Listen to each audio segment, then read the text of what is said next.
In the fifth year the fifth year after Hijrah of the life of Rasulullah sallallahu alaihi wasallam, you have the battle of trenches that took place, and the Muslims, they suffered immensely. They were betrayed by the people in the city. They were betrayed by the Jews. And now the next year comes, which is the sixth year, and at the end of the sixth year, the next major incident took place, which was the expedition or the Treaty of Hodeidah, where Rasulullah sallallahu alaihi wasallam, he saw a dream, and he saw a dream that he's performing Umrah with his own Sahaba radiyallahu anhum, and they went to Mecca, and they were prevented from performing Umrah, and they had this long agreement with the Quraysh. Now, between the Battle of Trenches and this expedition of Hudaybiyah, there were some other minor events that took place. And today, inshallah, I want to share with you one minor event that took place that really highlights what the community was in the Masjid of Rasulullah sallallahu alaihi wasallam.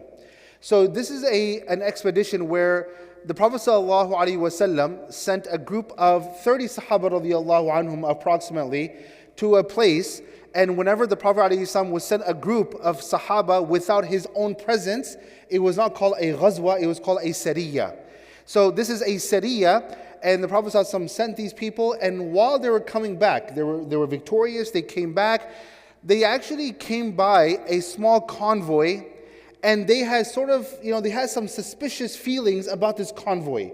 So they said that instead of letting this convoy go, let's grab these people and let's bring them to Rasulullah sallallahu alaihi wasallam. Now, what the Sahaba did not know was that there was one person in that convoy or in that group who had a very high status within a very prestigious tribe. But they did not know. They brought this group. When Rasulullah sallallahu alaihi wasallam, he welcomed the group back, and he noticed that all these people they brought back, he asked the Sahaba that, do you know who you brought back? And the Sahaba said, no, we don't know who we brought back. And they said that this man who he was pointing to, his name was Thumamah ibn Uthal. He said that this person that you brought back, he is not only a chieftain of a small tribe, but he's the chieftain of the tribe of Banu Hanifa. And this tribe, Banu Hanifa, is as large and as prestigious as the Qurayshi tribe. And they have resources and they have power. And so Rasulullah sallallahu alaihi wasallam was shocked to begin with. They brought him. He has no idea. The Sahaba have no idea. So then Rasulullah sallallahu alaihi wasallam, he asked the Sahaba radiyallahu anhum to tie his hands and to let him stay inside the masjid. Now, of course, the way police officers, they tie and they handcuff you, not like that in that way, but in a way that, he will not be able to attack anyone, or he would be in one place. And by the way, Thumamah also was a person who was not sympathetic towards the Muslims. In the past, he has shown his enmity and hatred towards the Muslims. In fact, there were times when he had publicly declared that if I got the chance, I would take the life of Rasulullah sallallahu alaihi wasallam. So now, you're talking about this is a man. Now think about this for a moment. Let's pause here for a moment. Let's think about this. Imagine the most hated man towards Muslims. He came to the door of a masjid, and he wanted to come inside the masjid, and he wanted to talk to the Muslims, and he wanted to be around the Muslims. Today, I can tell you honestly, not long ago, there was an incident that happened very similar, that where a man who said publicly, he said things against Muslims. He came to the door of a masjid, and he came inside a masjid, and the leader of that community gave him some time at that masjid. And you know what people said in the community? You know what people said on social media? People said that how dare did the imam of that masjid, he gave this man a spot inside the masjid. How dare did they allow this man to come inside the masjid? We're talking about Thumamah, a man who had also declared that he would take the life of Rasulullah sallallahu alaihi wasallam. He came inside the masjid. The Prophet did not kick him out. The Prophet did not say that you get out of here. No. This is what we learn from the seerah of the Prophet ﷺ. This is why we study the seerah of Rasulullah sallallahu alaihi wasallam. So the next morning, Rasulullah sallallahu alaihi wasallam, he comes to Thumamah and he says, Thumamah, what do you have to say for yourself? And he says, listen, Ya Rasulullah. Now you have to understand, he does not believe in Rasulullah. He says, Muhammad, oh Muhammad. So he says, Muhammad, look, if you kill me, then you have to understand that you have a civil war on your hands. My tribe is not going to leave you and your Sahaba alone. They will come after you. And if you show me mercy, then my tribe will remember that. And anytime you need a favor, we owe you a favor. And if you want money, we will give you any amount that you and the Sahaba they need. The Prophet ﷺ, now see, here you understand one thing. He never asked for mercy. He never asked for mercy. You know why? Because he's the leader of his tribe. A leader cannot show weakness. So the leader, he's showing, I'll give you whatever you want, but he's not asking, begging for mercy. Now, what did Rasulullah ﷺ do? He never asked for anything he wanted. He says, Thumamah, how about you convert to Islam? How about you accept Islam? And Thumamah, he stayed quiet. So Rasulullah ﷺ, he told the Sahaba that just bring him some food. He told his household, he told the women folk of his family that prepare some food for him and bring it to him. But all day long, he would sit inside the masjid and he would do nothing but observe the Muslim community. He would observe the community of Rasulullah ﷺ. And so, 3 days went like this. The second day, again, Rasulullah, he came to him. O Thumamah, what do you have to say for yourself? The third day, he says, O Thumamah, what do you have to say for yourself? And the same thing. And after the third day, Rasulullah, he told his Sahaba that go, untie him, release him, let him go. Thumamah, he went not far away. In fact, if you have been to current day Medina, where Jannat al-Baqi is, on the side of Jannat al-Baqi'. So if you're facing the main gates where everyone goes into Jannat al-Baqi', on the left side, somewhere in that area, they say that he reached to that point and he went there to behind a small place. He took a shower. He came back to Rasulullah sallallahu alaihi wasallam and he says, Ashhadu an la ilaha illallah wa ashhadu anna Muhammadan Rasulullah. And subhanAllah, what he said after that was so beautiful. He says, O Muhammad, before today, there was no face that was more despised to me than your face. But today, your face is the most beloved face to me in the entire world. He says your city, he says your religion of Islam, was the most despised religion to me before today. Today, your religion is the most pleasing thing to me today. And then he says, your city of Medina was the most despised to me before today. After today, it is the most beloved city today. After today, is the most beloved city in my heart. SubhanAllah.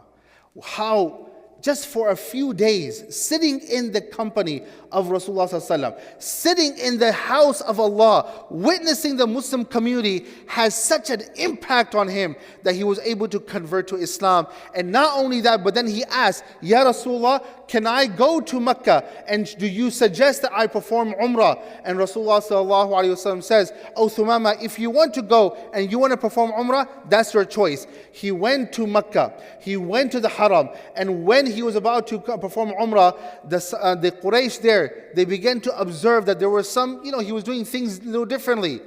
And they asked him, have you converted to Islam? And he says, yes, I have converted to Islam.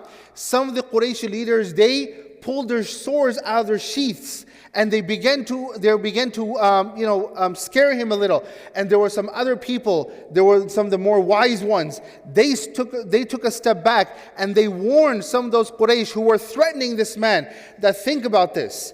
This man, he is the chieftain of Banu Hanifa. Your grains, they come from the north. And if this man is upset, he's going to stop your supply chain of all the grains that are coming into Mecca. And at that time, Thumamah said that now, because you have threatened me, I will do exactly that. And when he went back home, he stopped the supply chain of grains that were coming into Mecca. Abu Sufyan, then he sent a letter to Rasulullah sallallahu alaihi wasallam saying, Ya Rasulullah, or he said, O Muhammad, he said, please tell this man to stop this, and we need our supply of grains on a weekly and monthly basis. And so Rasulullah sallallahu alaihi wasallam, he wrote a letter to Thumamah telling him that stop this sanction and let them get their grains as usual. And so he then followed what Rasulullah sallallahu alaihi wasallam he did. Now, what do we learn from this?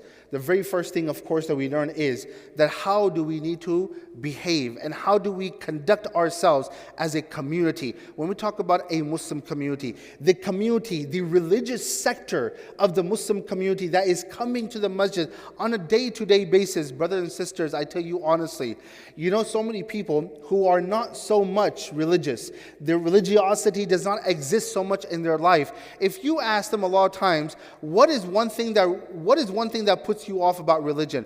Why do you not want to come close to religion? You know what is one thing they will say over and over again? That people who are religious, people who are coming to the masjid, have you seen their life? Have you seen their mu'amalat? Have you seen how things happen in their family? As ones who come to the masjid, as those who are part of the religious sector of the community, those who claim that we are part of the religious, who are we are more focused on our religiosity.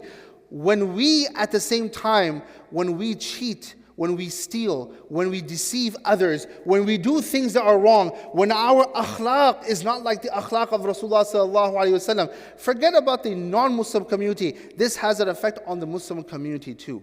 So we have to conduct ourselves in such a way that when people come to the masjid, they get a true taste of what true Islam is. But when they come to the masjid and they see those same people that outside the masjid, they are cheating and they are lying and they're deceiving and their akhlaq is so terrible, then how would even the non-religious sector, how would they even come to the masjid, and how would they adopt religiosity in their life? That's the first major lesson that we learn. Another major lesson that we learn is that do not hold a grudge in your heart.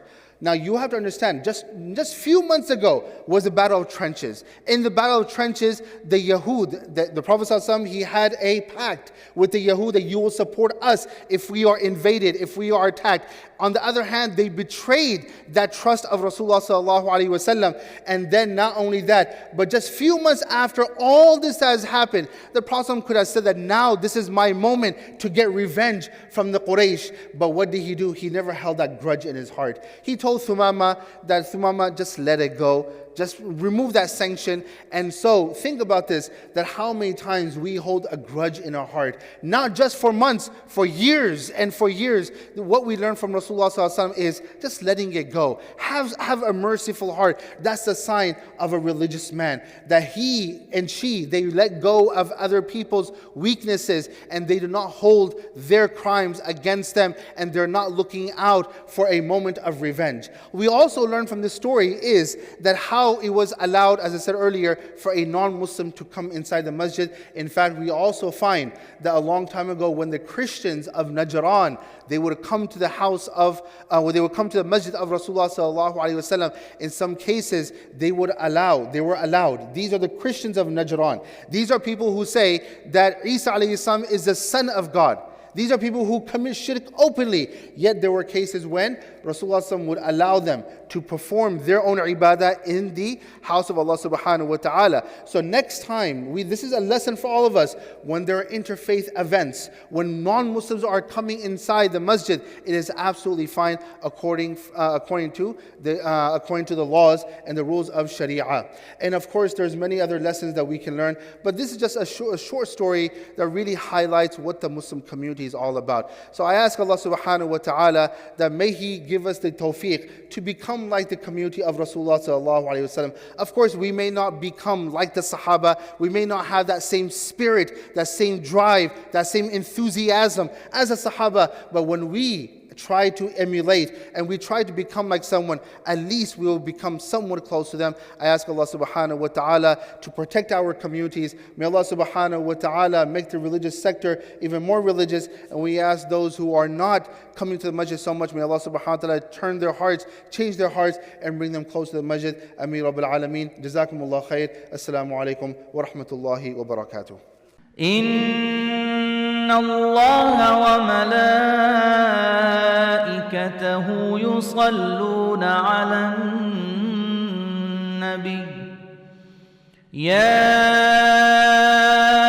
أيها الذين آمنوا صلوا عليه وسلموا تسليما إن الذين يؤذون الله ورسوله لعنهم الله في الدنيا والآخرة وأعد لهم عذابا مهينا والذين يؤذون المؤمنين والمؤمنات بغير ما اكتسبوا فقد احتملوا بهتانا وإثما مبينا